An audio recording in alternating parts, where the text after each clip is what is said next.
Inside the Kimye Engagement, Lea Michele's night out, and is One Direction richer than Robert Pattinson? We'll tell you all about it in today's rundown. Hey guys, happy Tuesday and welcome back to the Daily Hollywood Rundown. I'm Katie Krause and this is Deidre Behar. Hi guys, what's up? It's time for today's top story. Well, all anybody can talk about today is, of course, the big Kimye engagement. Kanye West proposed to Kim Kardashian last night. It also happened to be her 33rd birthday. It took place in San Francisco. He rented out the AT&T park. He had this whole orchestra, and they were playing her favorite song of the moment, Lana Del Rey's Young and Beautiful. He gave her, get this, a 15-carat diamond ring by Lorraine Schwartz. It was a very private, intimate ceremony, I guess you can call it. They did have some of their friends there. I know her mom, Kris Jenner, was there. Courtney was there. Joe Francis was there. There's a picture of all of them. They were both wearing, I believe, Versace, matching. Lovely. Like his and hers, course. black and white Versace. And I'm really excited for them. What do you make of this? I am too. I feel like for as long as Kim has been alive, she has dreamed of meeting her Prince Charming. And I'm gonna be honest here, I never really thought Kris Humphries was the knight in shining armor for Kim Kardashian. The way that I see her looking at Kanye, their PDA, their affection, I feel like they're meant to be husband and wife, and they have a beautiful daughter together, and leave it to Kanye to completely blow it out of the park, like honestly, pun intended. That was good. With this amazing, beautiful engagement ceremony. I think it's so cute. So yeah. Job well done, Kanye. Job well done. What I also really like is that he honestly jetted off from Los Angeles. He was at the Hollywood Film Awards and took off to be there and had all of this already set up and arranged, and he really put a lot of thought into it. There are reports claiming that there were cameras everywhere. So will this be on Keeping Up with the Kardashians? Will it be a 1-part, 2-part, 3-part, Kim and Kanye's happily ever after?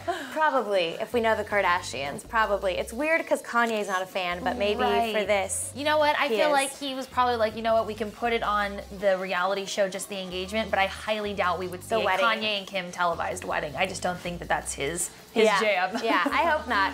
Well, other couples news. I know that there's another big story. Should we get into it? Yes. Well, this is kind of majorly unexpected, but nonetheless great news. Pauly D, you know, from Jersey Shore, he actually, he became a father. We can fist pump for becoming a father. He has a little girl who's a few months old. It wasn't planned. It was a young lady from New Jersey who he met in Las Vegas during one of his DJ residency events, and they hooked up, and she established that he would take a DNA test, and he proved to be the father. So he's taken responsibility, and he's actually really excited about it. He gave a quote to TMZ. He said, "I'm proud I'm a father. I am excited to embark on this new part of my life." Now let me ask you here, we know that Snooki is a lot more responsible and mature since becoming a mother. It seems like since JWoww got engaged, she's kind of turned a new leaf, and now Pauly D. Yeah. Are you super proud of these kids who used to kind of be on one side of the spectrum and now they're on the other? You know what, you put it a great way. I think it's really interesting to sort of see the arc in these people.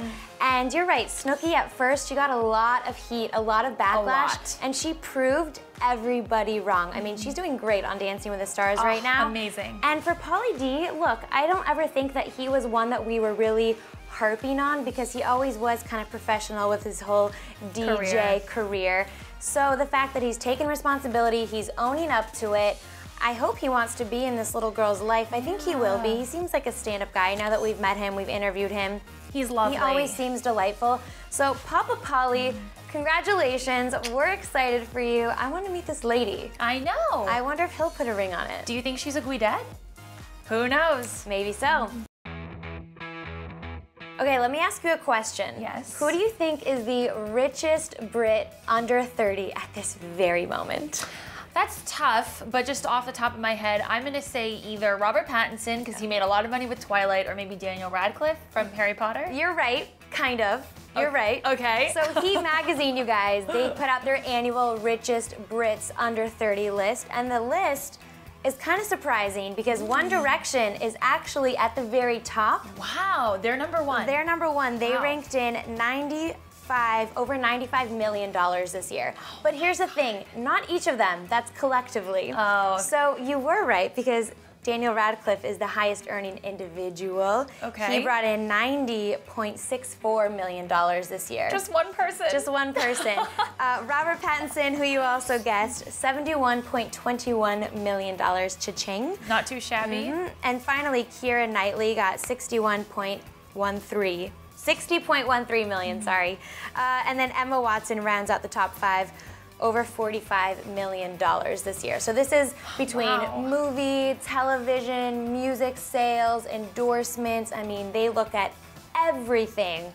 And One Direction. Incredible. Almost $100 million that they brought in. Wow, it's the power of touring. I mean, I know that when they were here in LA, they did not 1, not 2, not 3, but 4 sold out nights, which is almost unheard of. Most successful artists usually do 1, 2, or 3 nights. Right. But between all their endorsements and you know, their international presence, I definitely believe it. My goodness, those boys are a machine. I wonder how much they each get, and if some of this money goes to Simon Cowell and the managers and the record labels. I think that's interesting, because with Daniel and everyone else who's an individual, it's just for them and maybe a manager and an agent. Right. I think it's harder when you're a musician, let alone you're part of a group of 5. But you know what? These people are set for the rest of their lives. They can, accomplish their dreams of buying mom a car or buying their sister a house or doing, those luxurious things that we can only dream of doing. So congratulations. They're all very hard workers, and I'm a big fan of everyone on the list. Well deserved. Well, while we're on the topic of young stars, what is going on with Miley Cyrus and maybe Betty White? Yeah, kind of unexplainable, the connection between them, but Betty White has this hilarious show on Lifetime. It's called Betty White's Off Their Rockers, and she parodied Miley Cyrus. Should we just show you guys? Take a look. I was asked to help promote my show Off Their Rockers, which is coming to Lifetime. So I got some ideas from recent pop culture events that really got the kids talking. Can someone bring me a sledgehammer? The Lifetime premiere of Betty White's Off Their Rockers, Wednesday at 9. How about a foam finger? I mean, how funny is Betty White? She just cracks me up. You know what amazes me is that she's still on top of her game, even at the age that she is right now. She's so funny. Oh, yeah. I know she gave a pretty funny quote about why she chose to parody it. She said, quote, "Well, I got some ideas from recent pop culture events that really got the kids talking." I love it. She is just so ridiculous. She completely defies the aging process, and to see her swinging on a wrecking ball is something that I've always dreamed of seeing. So good job, Betty White. We'll definitely be tuning in. It's tomorrow at 9 on Lifetime. On Lifetime. We will be watching. Well, other ladies in Hollywood were out and about last night. Let's get into out and about. Yeah. Elle Magazine hosted their annual Women in Hollywood event last night here at the Four Seasons Hotel. And let me just tell you guys, anyone who's anyone was there. All of the biggest ladies in Hollywood. Emilia Clarke from Game of Thrones. Khaleesi. Yes, Daenerys herself. Some Glee stars. Lea Michele stepped out. Naya Rivera was there. Cord Overstreet. I actually think we have a picture of Lea Michele. She looks really small, really skinny, but I like that she's been going out lately. I know we just saw her with her Spring Awakening former co-stars. She's a social butterfly. She is a social butterfly. And then some of the ladies who were honored include Reese Witherspoon, Melissa McCarthy, and of course, Shailene Woodley. Oh, there's Shailene. She's so beautiful. Yeah. So that was a big... Look at her yelling. I know. She's like, can you do this? Can you do this? She's just so funny. So I really like this event because it shows that Hollywood, sometimes you think it's a really competitive world, and it can be, but they're very much a sisterhood, and they're all supporting one another.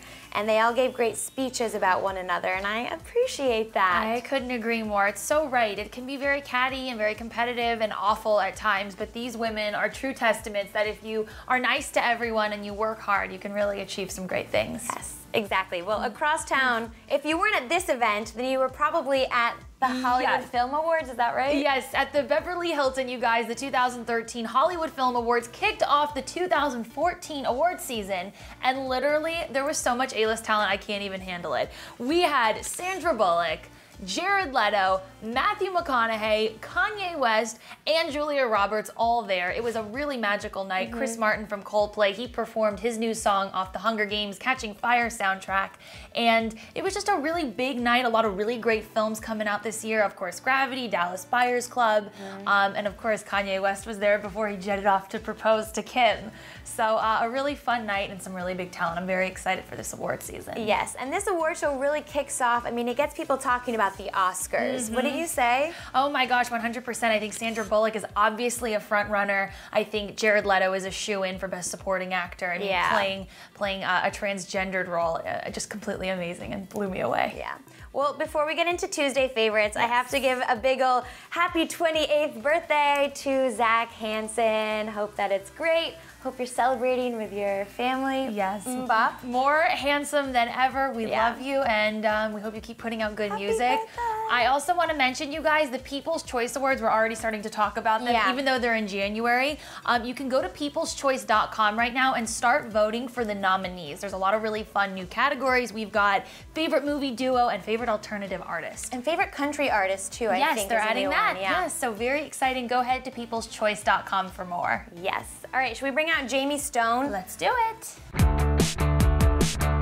Yep, you guys, she's here. Welcome, Jamie Stone. She is the beauty expert behind Queen of the QuarterLifeCrisis.com, and she has generously brought 3 of her affordable must-haves to DHR today. So why don't you tell us about the first product? I will jump right in. So my first favorite is this CoverGirl. It's the Flamed Out Mascara, and this is actually from their Capital collection, which is CoverGirl's special collab with the Hunger Games.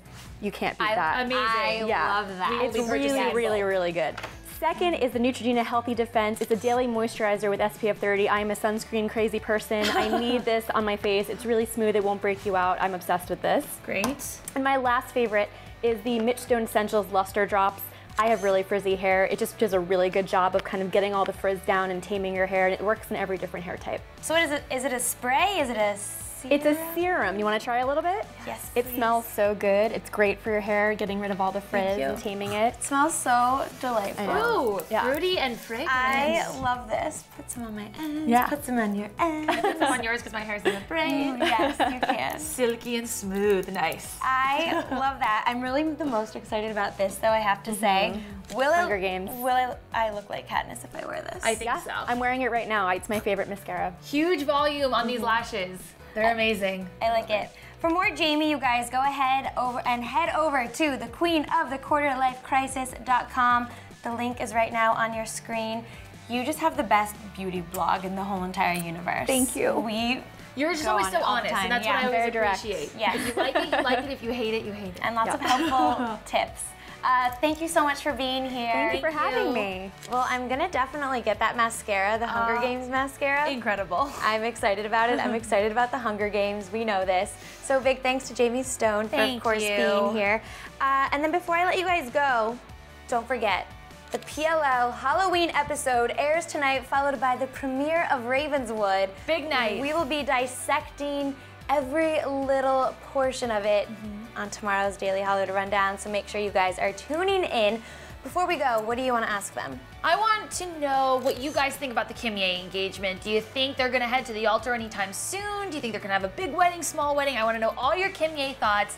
And does this make him a potential candidate for Star of the Week? I think it does. Will she beat Lea Michele, though? I know Lea Michele right now Is a front runner. Yes, is very high, and Katy Perry as well. Huge, So yes. let us know, get your votes in. Why should you be Cleveret of the Week? I've been seeing a lot of, should I say, good artwork, campaigns. creativity, tweets, Yes.